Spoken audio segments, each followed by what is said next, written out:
Hello and welcome back to An Old Man Watches. And today I'm going to be talking about the movie that launched the Disney Renaissance, The Little Mermaid from 1989. And our titular mermaid is Ariel, a 16-year-old princess of her people. As the youngest and most indulged of the Merking's daughters, you'd think Ariel would be pretty happy with her privileged existence. But she is, in fact, dissatisfied with her underwater life and instead fascinated by the human world. She has collected hundreds of artifacts lost or discarded from human ships and is obsessed with the world above. Ariel's desire to see the surface world reaches a fever pitch when she saves a handsome human, he happens to be a prince, but that's not all that important, from drowning and falls instantly in love. Sneaking out of the merfolk kingdom, she makes her way to the cavern of Ursula the Sea Witch, bartering her voice for the chance to finally go up where they walk, up where they run, up where they stay all day in the sun. All Ariel has to do now is make the young man fall in love with her in 3 days. But Ursula, of course, has no intention of letting that happen. It may seem hard to imagine now, but back in the late 80s, there was considerable conjecture as to whether Disney could continue to make animated feature films. The much-touted Black Cauldron had been a major financial failure, and while the two films that come after that had done okay commercially, they were far from the cultural touch point that Snow White or Cinderella had been. And the last film, Oliver and Company, which to this day I've never seen, was given an especially lukewarm reception by the critics who found it predictable and stodgy. The magic they mused might be gone from the Magic Kingdom. Now, the one group of people who weren't predicting the end were Disney themselves. The critics may not have liked Oliver and Company, but it had done well at the box office, and it confirmed to the Disney executives the strategy of returning to musicals, which I'd say worked out okay for them. Now, I've said it before on these videos, and I'll almost certainly say it again.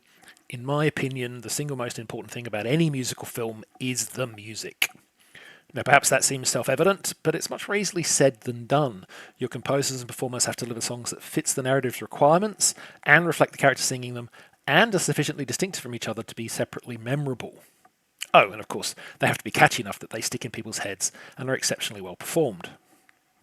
The Little Mermaid delivers on all of this in spades. It won the Oscars for both Best Original Score and Best Original Song, and in fact picked up 2 nominations for the latter award. These awards and nominations were well deserved, and frankly my only real complaint is that neither Ariel's soaring, deeply yearning Part of Your World, nor Ursula's gothic burlesque Poor Unfortunate Souls got a nod as well, because they're cracking songs and musically very distinctive from each other and from the 2 tracks that were nominated. So yeah, the songs are great, with one tiny exception, which we'll get to later. The only real caveat about them is that watching the movie does run a serious risk of leaving you stuck with the songs in your head. They can be pretty tenacious earworms, so you have been warned. Now, after decades of most of Disney's animated features having budgets of $5 to $12 million, the studio executives loosened the purse strings for The Little Mermaid, granting it a $40 million budget. By modern day standards, not that much, but back in those days, quite a lot. The company opened a new satellite animation facility during the film's production, as well as bringing in live performance for motion reference material for the animators. That practice had been common during the studio's earlier years, but had been discontinued after Walt Disney's death. The underwater setting required the most special effects animation for a Disney animated feature since Fantasia, which had been made nearly 50 years earlier, and the effects supervisor estimated that over 1 million bubbles were drawn for the film. The production also made use of other special processes, including the then still little tested technique of computer animation.